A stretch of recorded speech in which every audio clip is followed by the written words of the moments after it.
عزیز دوستو، کچھ چیزیں ایسی ہوتی ہیں جن کے کچھ خاص مقاصد ہوتے ہیں، اور اصل مقصد اگر پورا نہ ہو تو اس کے ضمن میں سارے کام بھی ہوتے رہیں تو وہ فائدہ مند نہیں ہوتے۔ آپ اپنے بچے کو کسی دینی مذہبی ادارے میں یا کسی کالج یونیورسٹی میں داخل کرا دیں، وہ ہاسٹل والے بہترین کھانا پہنچائیں، اسے زبردست اچھے برتنوں میں صرف کریں اور بہترین رہائش دیں اور پک اینڈ ڈراپ کی زبردست سہولیات دیں، سارے کام کریں، بس بچے کو پڑھائیں نہ، تو آپ بچے کو وہاں رہنے دیں گے؟ آپ لینے جائیں گے، ان سے کہیں گے بچہ واپس کر دو، تو وہ کہیں گے جناب ہم تو اتنا اچھا کھانا کھلاتے ہیں، ہم تو سونے کے لیے اتنا اچھا بندوبست کر کے دیتے ہیں، پک اینڈ ڈراپ کی سہولت ہے، تو آپ کہیں گے روٹی گھر بھی کھا لے گا، سونے کے لیے اچھا بستر ہم بھی دے دیں گے۔ ہم نے تو اس لیے بھیجا تھا کہ یہ یہاں تعلیم حاصل کرے، اگر پڑھنا نہیں تو پھر یہاں رہنے کا کوئی فائدہ بھی۔ بات کی سمجھ آ رہی ہے آپ حضرات کو؟ میرے عزیزو، اللہ تعالیٰ نے نبی کریم علیہ السلام کو دنیا میں بھیجا ہے، ہم نے کھل کے حضور کا میلاد منانا ہے، کھل کے حضور کی نعتیں پڑھنی ہے، کھل کے ذکر پاک کرنا ہے، حضور سے پیار کرنا ہے تو والہانہ کرنا ہے۔ لیکن ہم نے ایک بات کو اچھی طرح سمجھنا ہے کہ حضور کے آنے کے کچھ مقاصد بھی ہیں۔ آپ سارے کام والہانہ کریں، بڑی اچھی بات ہے، لیکن اگر اس مقصد مبارکہ کو نہیں سمجھتے جس کے لیے حضور تشریف لائے تو پھر اصل کام رہ جائے گا۔ اصل کام سب سے پہلے تو یہ سمجھ لیں کہ اللہ تعالیٰ نے قرآن مجید میں ایک مقام پہ یہ فرمایا ہے کہ میں نے محبوب کو بھیجا ہے وَدَاعِيًا إِلَى اللَّهِ، اللہ کی طرف دعوت دینے والا بنا کر، بِإِذْنِهِ، اس کے حکم کے ساتھ، وَسِرَاجًا مُنِيرًا، اور چمکتا ہوا آفتاب بنا کے بھیجا۔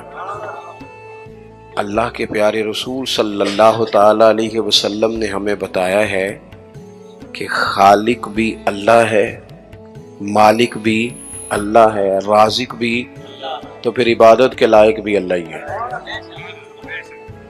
سجدہ سوائے اللہ کے کسی کے لیے جائز۔ اعلیٰ حضرت بریلوی رحمۃ اللہ علیہ سے کسی نے تعظیمی سجدے کا سوال پوچھا، عبادت کا سجدہ تو ویسے ہی کفر ہے، شرک ہے، تعظیم کے لیے سجدہ، تو 40 کے قریب دلائل، 50 کے قریب دلائل کتاب و سنت سے دیے، 150 کے قریب حوالہ جات فقہاء اور محدثین سے دیے، اور اعلیٰ حضرت نے ایک پوری کتاب لکھ کے بتایا کہ سجدہ سوائے رب کے کسی اور کے لیے جائز نہیں۔ یہ جو عقیدہ ہے توحید و رسالت ہے نا، یہ بندے کو مضبوط کرتا ہے۔ قرآن مجید کی جتنی مکی صورتیں ہیں وہ عقیدے کی پختگی کی بات کرتی ہیں۔ پختہ عقیدہ ہو ہمارا، پختہ، جب ہمارا ذہن ہوگا نا رزق اللہ نے دینا ہے، پھر کوئی ناجائز ذریعہ نہیں اختیار کریں گے۔ جب ہمارا ذہن بن جائے گا نا کہ مالک اللہ تعالیٰ ہے، عزتیں ذلتیں یہ مشیت الہی کا تقاضا ہوتی ہیں، پھر ہم کوئی غلط سیاست نہیں کریں گے، کوئی چور رستہ نہیں تلاش کریں گے آگے جانے کا۔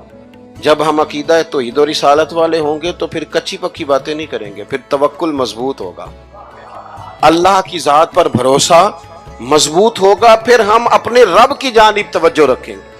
تو ایک تو مقصد رسول کریم کے تشریف لانے کا لوگوں کو اللہ کی جانب بلانا، اللہ کی جانب۔ حضور کثرت سے عبادت کرتے تھے۔ آج کل وہ جو نسبت کے بڑے دعوے دار ہیں وہ عبادت سے دور ہیں۔ آپ کیمروں کے سامنے بٹھا لیں، میرے جیسے آدمی کو بھی گھنٹوں بٹھا لیں، لیکن کچھ مصلی پہ بھی چلو گھنٹوں نہ صحیح تو کوئی آدھا گھنٹہ ہی بیٹھ جائے۔ نبی پاک علیہ الصلوۃ والسلام نا میرے عزیز، نماز فرض ہونے سے پہلے بھی کئی دن جا کے غار حرا میں عبادت کرتے تھے۔ یہ جو لوگ کہتے ہیں نا کہ سارا کچھ ہونے کے باوجود میں پریشان ہوں، تو ان کی روح عبادت مانگتی ہے، ان کا دل عبادت مانگتا ہے، ان کی پیشانیاں سجدوں کو تڑپتی ہیں۔ وہ جب تک اپنے آپ کو مصلی سے وابستہ نہیں کرتے سکون نہیں پا سکتے، کیونکہ کچھ ضروریات وجود کی ہیں، کھانا پینا سونا، کوئی ضروریات روح کی ہیں. اور جب تک ہم اپنے روحانی معاملات کو نہیں دیکھتے تب تک ہماری وہ سکون والی کیفیت نہیں ہوتی. ایک تو نبی کریم علیہ السلام نے ہمیں اسباق دیے ہیں کہ عبادت، ذکر، تلاوت، اس پر ہم خاص توجہ کریں. میں دیکھتا ہوں آج کل ہمارے ہاں اس بات کا چلن کم ہے. مثلا مجھے دعوت دینے والے دوستوں کی پیار سے، محبت سے ایک بڑی تعداد ہے، آپ آ جائیں، آپ آ جائیں. بلکہ جس جگہ گئے ہوتے ہیں نا وہاں بھی کوئی 18-20 لوگ مل جاتے ہیں نئی دعوت دینے والے. میں اکثر کہتا ہوں یار جو پچھلے سال تقریر کر کے گیا تھا اس پہ عمل کر لیا سب نے.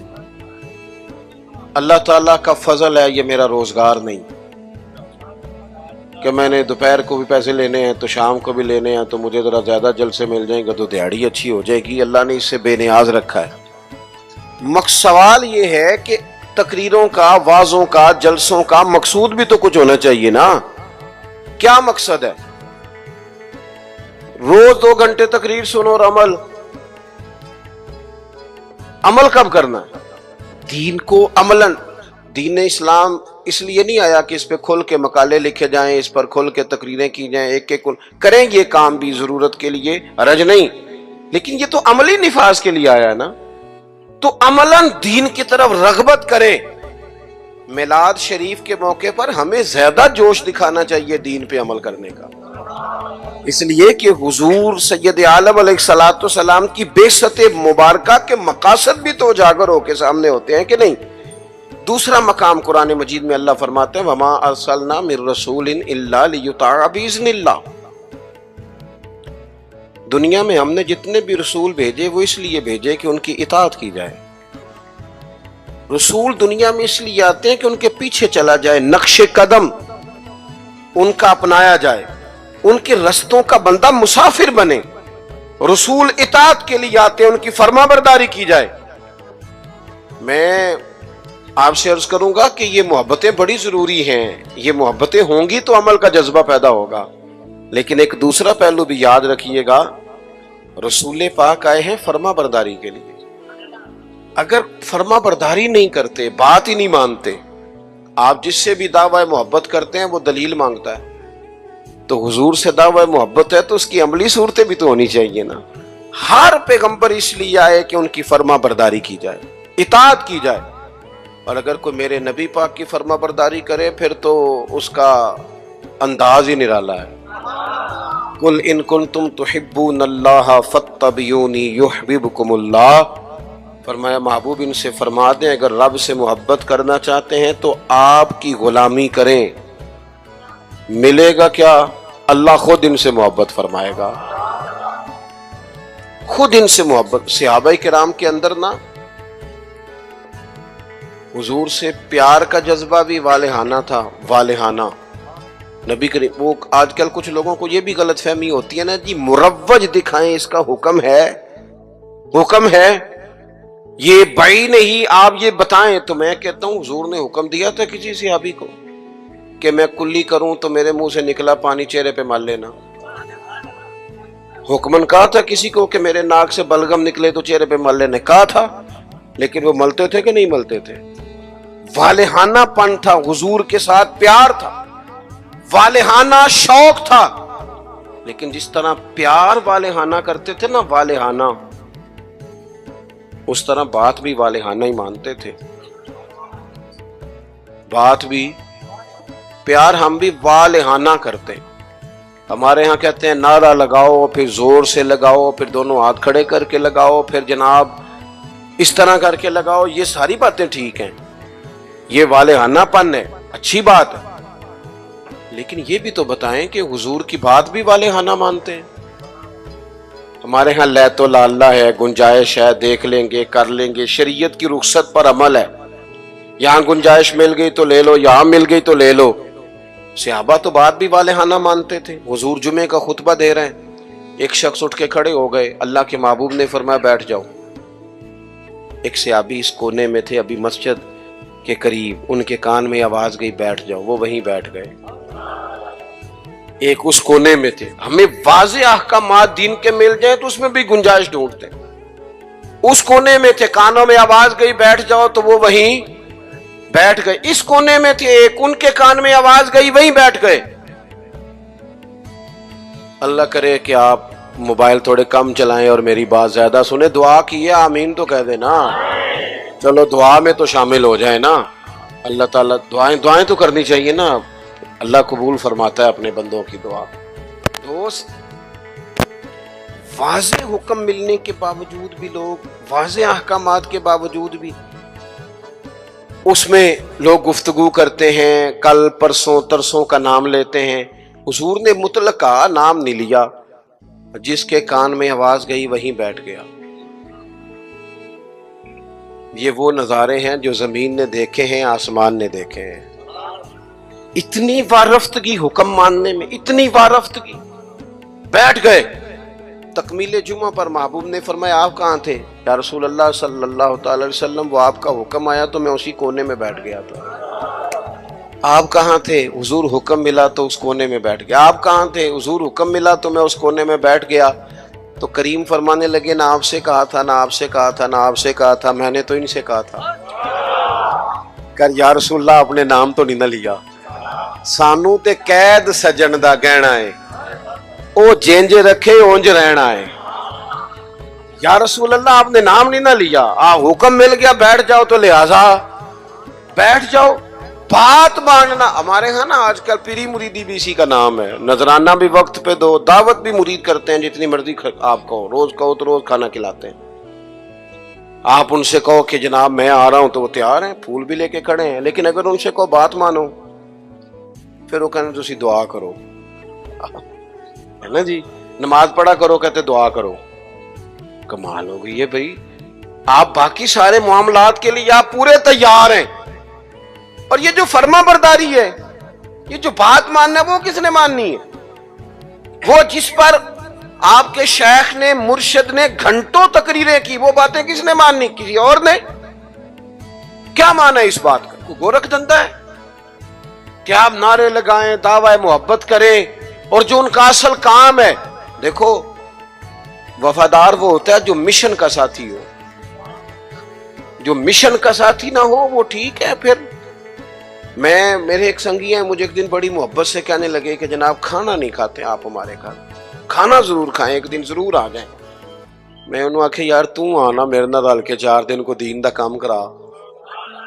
کہنے لگا نہیں وہ ٹھیک ہے کھانا، میں کہ کھانا تو یار ہر ہوٹل تو لب جاتا ہے، وہ تو چلو اللہ توفیق دیتا ہے، کوئی زیادہ اچھا کھا لیتا ہے، کوئی تھوڑا سادہ کھا لیتا ہے۔ روٹی تو جس کو اللہ تعالیٰ نے صحت دی ہے اسے روٹی مشن حسن ہے، ڈیوٹیاں ذمہ داریاں اصل ہیں، اور کھانے یہاں کوئی من پسند کھانے دنیا میں آئے، ہم من پسند چیزیں تو جنت میں ملیں گی، اور وہ ملیں گی اور مزہ آئے گا۔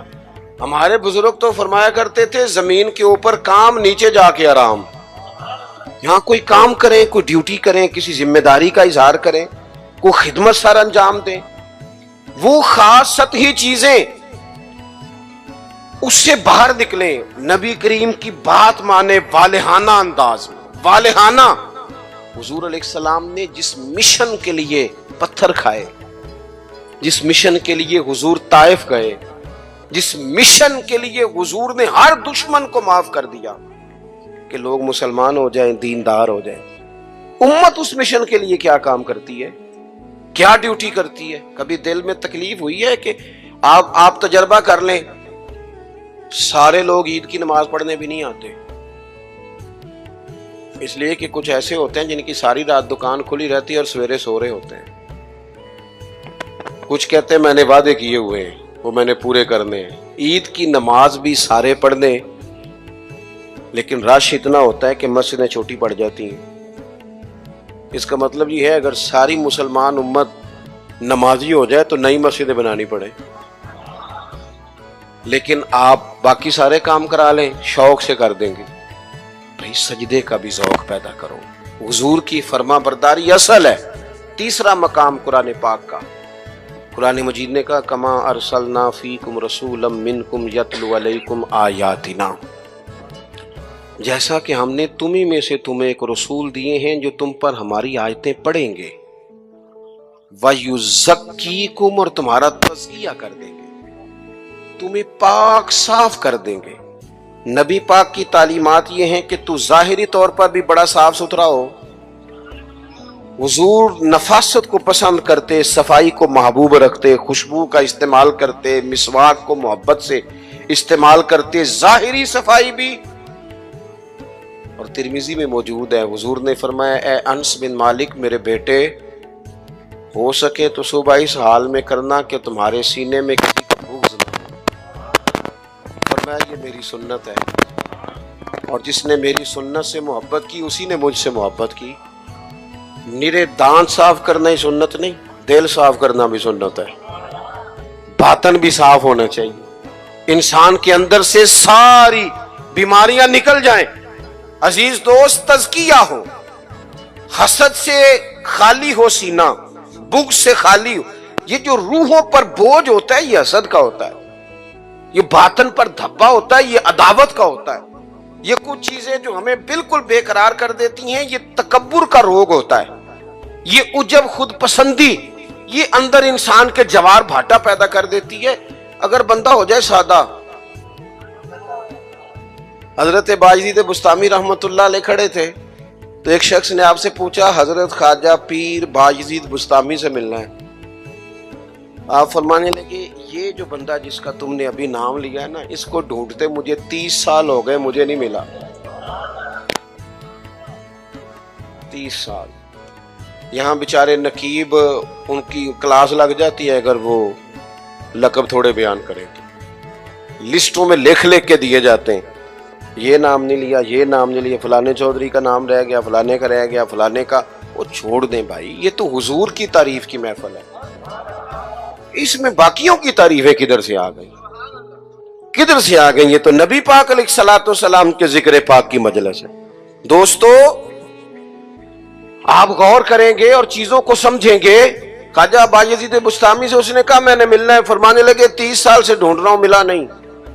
وہ سائڈ پہ جا کے ایک بندے سے کہنے لگا میں نے حضرت خواجہ پیر شیخ باجزید بستامی سے ملنا ہے۔ کہنے لگے ابھی تو وہاں کھڑے تھے تمہارے پاس۔ کہنے لگا میں نے تو پوچھا ہے۔ کہنے لگے اصل میں یہ جو تم نے لائن لگائی ہے نا القابات کی، یہ وہ مانتے نہیں اپنے آپ کو، نہ حضرت نہ خواجہ نہ پیر نہ صوفی، وہ تو نیرا باجزید کہتے ہیں، اور اس میں بھی کئی دفعہ روتے ہیں رب کی بارگاہ میں۔ تو یہ جو القابات تم نے لگائے ہیں نا، ہمارا تو جناب بڑا عجیب منظر ہے۔ تو تزکیہ کے لیے حضور آئے، پھر فرمایا وَيُعَلِّمُكُمُ الْكِتَابَ وَالْحِکْمَةَ، حضور تمہیں کتاب سکھائیں گے، حکمت سکھائیں گے۔ حضور قرآن سکھانے آئے، نبی کریم کیا سکھانے آئے؟ آپ بنے انجینئر شوق سے بنے، آپ لیکچرار بنے شوق سے بنے، لیکن ساتھ قرآن پاک کے قاری بھی تو بنے نا، قرآن پاک کو سمجھنے والے بھی تو بنے نا۔ جس بندے کو اتنی کہانیاں آتی ہیں، جسے اپنے شجرے آتے ہیں، جسے اپنی برادری کی شان آتی ہے، اسے قرآن کی آیتیں کیوں نہیں آتی؟ جسے ساری پنچایت میں ساری بات سنانی آتی ہے، اسے قرآن مجید بھی آ سکتا ہے۔ شرط یہ ہے کہ وہ آگے بڑھے، قرآن پاک کو سیکھے۔ ہم نا کچھ کام ہم نے بچوں کے ذمہ، میرے پاس ایک صاحب بچہ لے کے آگے کہنے لگے دعا کریں یہ پڑھ جائے، تو میں نے کہا آپ بھی کو 100 سال کے نہیں ہو گئے، میں دعا کرتا ہوں آپ دونوں ہی پڑھ جائیں، آپ بھی تو پڑھ ہی سکتے ہیں نا، آپ بھی تو توجہ کریں نا۔ ہم نا جناب وہ بعض لوگوں کا عجیب زاویہ نگاہ بن جاتا ہے، او بھائی آپ بھی پڑھ سکتے ہیں، آپ کیوں نہیں پڑھ رہے؟ او جی میری اب زبان موٹی ہو گئی ہے، تو میں نے کہا یہ کل آیا ہے واٹس ایپ سب نے سیکھ لیا ہے،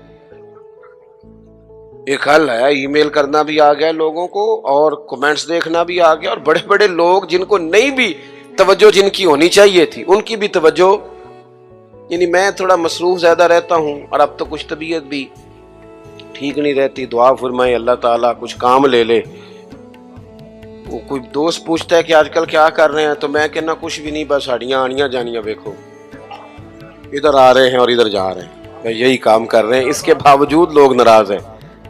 یعنی مسئلے دو ہی تھے، عمر بھر حل نہ ہوئے، ایک نیند پوری نہ ہوئی اور دوسرا خواب مکمل نہ ہوا۔ سوچتے ہی رہتے ہیں کبھی 6 گھنٹے کٹھے ملے تو سوئیں گے، لیکن کوئی کام خاص جس طرح کرنا چاہیے مرتب کر کے وہ ہم سے ہوتا نہیں۔ اللہ توفیق دے تو ہو جائے. لیکن میں ایک چیز محسوس کرتا ہوں شدت کے ساتھ، بڑی شدت کے ساتھ، کہ کچھ ایسی چیزوں کو لوگوں نے اوڑھ لیا ہے. مجھے زیادہ وقت نہیں ملتا تو کئی دوست پوچھ لیتے ہیں، بلکہ شاید ہر ہفتے ہی کوئی پوچھ لیتا ہے آپ سٹیٹس کہاں پہ لگاتے ہیں. میں کہ یار میں نے لانا نہیں آؤں. لیکن وہ بس ایک ذہن بن گیا نا. اور ایسے لوگ جن کے بارے میں امید تھی کہ یہ سٹیٹس والے نہیں، یہ تسبیح والے ہیں، یہ اللہ اللہ کریں گے، ان کے ہاتھوں میں بھی موبائل نظر آتا ہے. اور جو بھی چیز ہاتھ میں ہو وہ چلنے لگتی ہے. موبائل ہاتھ میں ہوگا تو چلے گا، اور اگر تسبیح ہوگی تو وہ بھی انشاءاللہ چلے گی. چلیں، اس کی بھی ضرورت ہے، کہیں تو چلائیں، لیکن باقی تسبیح بھی تو لینا ہاتھ میں، کچھ وقت اسے بھی تو دینا. تو میرے عزیز قرآن مجید کو سیکھیں. اور پھر فرمایا والحکمہ، حضور تمہیں دانائی سکھانے آئے. نبی پاک نے ہمیں باشعور کیا ہے. بصیرت کا جو نور دروازہ رسول سے ملتا ہے وہ کہیں سے بھی نہیں ملتا. حضور کی باتیں حکیمانہ، نبی پاک کے ارشادات انسان کو تازہ کر دینے والے، ذہن کی بند گرہیں کھول دینے والے. حضور کے ایسے فرامین. نبی پاک علیہ السلام نا انا نہیں جگاتے لوگوں کی. ہم جب کسی شخص سے گفتگو کرتے ہیں تو وہ رد عمل کے طور پر سخت ہو جاتا ہے، جو کہ ہم انا جگا دیتے ہیں. حضور انا نہیں جگاتے، نبی پاک ضمیر جگاتے. حضور اس طرح کی بات کرتے تھے کہ سامنے والے کو تعلیم مل جاتی، ایجوکیٹ ہو جاتا، اس کی نفسیات قبول کر لیتی کہ یہ بات ٹھیک ہے، نفسیات قبول کر لیتی. ایک نوجوان نے آ کے کہا معاذ اللہ ثم معاذ اللہ، یا رسول اللہ مجھے زنا کی اجازت ہے. صحابہ کہتے ہیں ہمیں بڑی تکلیف ہوئی اس کی بات کی، لیکن حضور نہ تعلیم دیتے ہیں. نبی کریم نے بٹھا لیا اور بٹھا کے فرمایا ایک بات بتا. یا رسول اللہ حکم کرے. فرمایا تو پسند کرتا ہے کہ تیری بیٹی سے زنا کرے؟ اس کی آنکھیں کھول گئیں، یہ کیسے ہو سکتا ہے؟ فرمایا تیری بہن سے، ماں سے، خالہ سے، پھپھو سے، جو رشتے قریبی ہیں حضور نے گنوائے تو اس کی آنکھیں لال ہو گئیں غصے سے. یا رسول اللہ میں نام بھی نہیں لینے دیتا. اب حضور نے اس کے ذہن پر دستک دی. معاشرے میں جب آپ کسی چیز کو خریدنے نکلتے ہیں تو آپ پھر دکان بھی تو ڈھونڈتے ہیں نا کہاں سے لینی ہے. تو جس چیز کو آپ خریدنے جائیں گے یقیناً اس کی مارکیٹ بھی تو ہونی چاہیے نا، کہیں سے ملے گی وہ.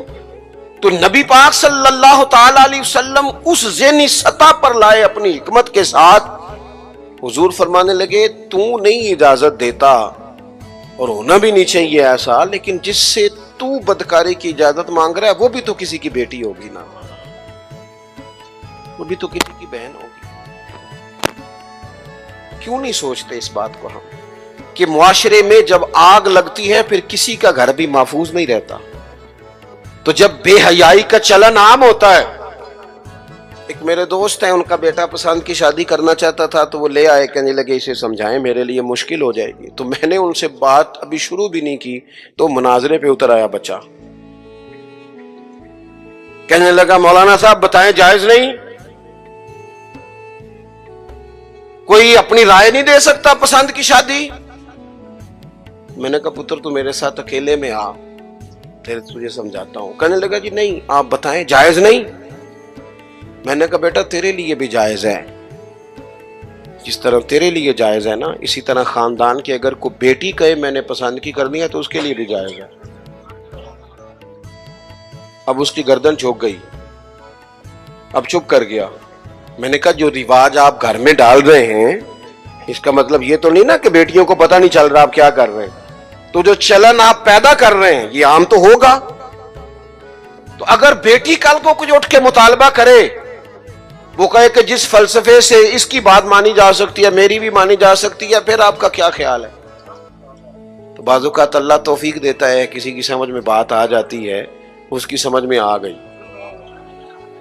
اور میرے بھائی جب کسی کچھ چیزوں کا چلن عام کرو گے نا، علاقے چھوڑ کے چلے گئے ہیں بہت سارے باپ، بستیاں چھوڑ دی لوگوں نے، صدیوں سے جہاں خاندان آباد تھے چھوڑ دیے. کیوں؟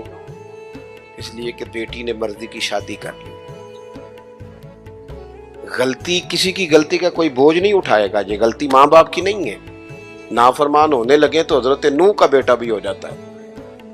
لیکن لوگ اس نگاہ سے دیکھتے ہیں کہ جینا مشکل کر دیتے ہیں.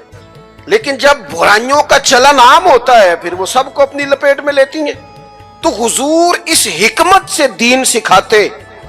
ہم وہ دانائی نہیں استعمال کرتے، وہ بصیرت نہیں، بس جذباتی فیصلے، جذباتی باتیں، جذباتی گفتگو. اپنی زندگی میں دانائی، بصیرت. حضور نے تو بعد فیصلے یہ حدیبیہ کے موقع پر کتنے مشکل میں تھے صحابہ. ایک ایسا سخت فیصلہ کر دیا ہے کہ اگر کوئی وہاں سے مسلمان آئے گا تو مدینے والے رکھیں گے نہیں، اور مدینے سے جائے گا تو وہ رکھ لیں گے مکے والے، وہ واپس نہیں کریں گے، ہم رکھ نہیں سکتے.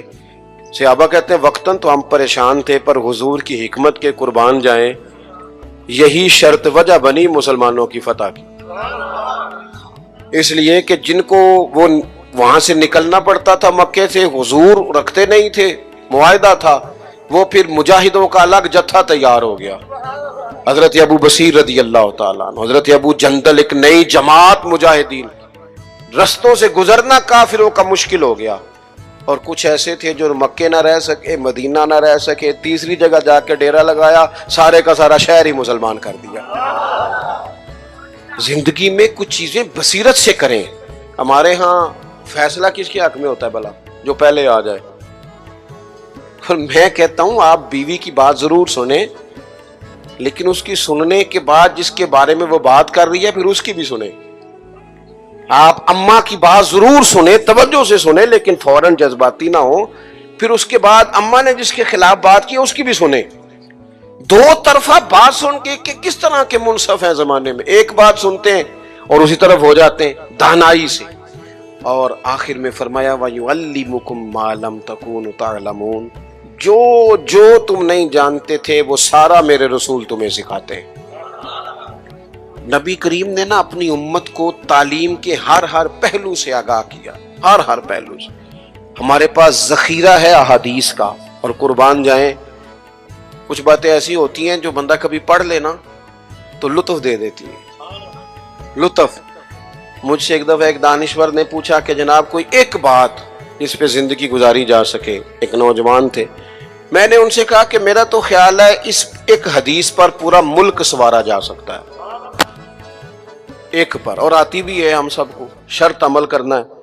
حضور نے فرمایا مومن وہ ہے جو اپنے لیے پسند کرے وہی بھائی کے لیے پسند کرے. لو اس حدیث پہ عمل کر لو.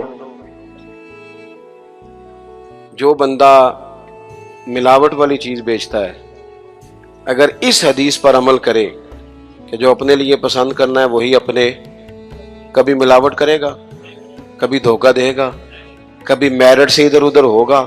چونکہ تو طے کر لیا ہے کہ جو اپنے لیے پسند کرنا ہے وہی اپنے بھائی کے لیے پسند کرنا ہے. طے کریں زندگی میں. ہم یہ کرتے ہیں کہ اور ایک بار یاد رکھنا، یہ نہیں ہو سکتا کہ دوسروں کے بچوں کو تو ملاوٹ والی چیزیں کھلائے اور تیرے گھر میں صحت کا دور دورہ ہو. یہ کیسے ہو سکتا ہے؟ کسی کا گھر اجاڑ کے بھی کبھی اپنا بسایا جا سکتا ہے. جب تک ہم سب کے لیے سوچ وہ نہیں کرتے جو اپنے بچوں کے لیے، جب تک سب کے لیے وہ سوچ نہیں ہوتی جو اپنے گھر کے لیے، تب تک زمانے میں روشنی پیدا نہیں ہوتی. میں ایک بات جانتا ہوں، میرے استاد صاحب کہا کرتے تھے، اپنے لیے کہا کرتے تھے، میرے دل میں یہ بات بیٹھ گئی ہے کہ میں اسکول کالج مدرسے کے ہر بچے کو اس نظر سے دیکھتا ہوں جس نظر سے اپنے بچے کو دیکھتا ہوں، اور میں اس کی تعلیم کا، تربیت کا اتنا ہی خواہش مند ہوں جتنا اپنے بچے کے لیے. آپ زندگی میں یہ اصول پیدا کریں، ویسے بھی لطف آئے گا، ویسے بھی ذائقہ آئے گا. اور نبی کریم صلی اللہ تعالی علیہ وسلم کی جو تشریف آوری کے مقاصد حسنہ ہیں ان پر غور کریں. دو باتیں اور عرض کر دیتا ہوں پھر بات کو سمیٹتے ہیں. ایک تو حضور نے فرمایا میں معلم بن کے آیا ہوں. حضور سکھانے آئے، سیکھیں، حضور سے دین سیکھیں. یہ جتنی تبلیغ امت میں آج ہو رہی ہے نا کتاب و سنت کی، یہ ساری حضور ہی کی تبلیغ ہے. اس لیے کہ حضور کی امت کے علماء جو صحیح معنوں میں مستند بات لے کے آتے ہیں وہ نبی پاک کا فرمان ہی آگے بیان کر رہے ہیں. یہ وہی تبلیغ ہے. دوسری بات یہ ہے کہ حضور نے فرمایا میں مکارم اخلاق کی تکمیل کرنے آیا ہوں. حضور اخلاقی رواج پیدا کرنے آئے ہیں سوسائٹی میں، معاشرے میں۔ ہم اتنے خوبصورت جلسے کرنے والے، اتنے بڑے بڑے سیمینار کرنے والے، اگر اخلاقی رویوں سے بالکل خالی ہوں، اخلاقی رویوں میں نہیں، اگر چھوٹی چھوٹی 5 روپے میں بھی لڑائیاں ہوں، تو پھر ہم نے اتنا میلاد منایا تو سیکھا کیا؟ میلاد والے رسول تو آئے ہی اخلاق کی تکمیل کے لیے، اور ہمارے اخلاقی رویے، اور میں پہلے بھی شاید کہہ چکا ہوں، پھر کہتا ہوں، اخلاق صرف میٹھا بولنے کا نام نہیں، میٹھا تو لوگ مطلب کے لیے بھی بولتے ہیں، صحیح بات کرنے کا نام اخلاق ہے، اچھی رائے قائم کرنا، صاحب الرائے، حکمت کے ساتھ وہ بات پہنچانا، یہ اعلیٰ اخلاق ہے۔ اپنی مزاجوں میں، اخلاقوں میں اخلاق سے آگے جاتی ہے، کردار سے آگے جاتی ہے۔ ہمارا جو کردار ہوتا ہے وہ زمانے میں پھیلتا ہے، ہمارے اٹھنے بیٹھنے سے لوگ اثر لیتے ہیں، لیکن ہمارا انداز اپنے لیے اور ہے، دوسرے کے لیے اپنے خرچے لاکھوں میں ہیں۔ اور ملازم اگر کہتا ہے نا مجھے ذرا ایڈوانس دے دیں، میرا بل زیادہ آ گیا، تو اسے کہتے تو احتیاط کیوں نہیں کرتا؟ بھئی آپ کے گھر میں احتیاط ہوتی ہے؟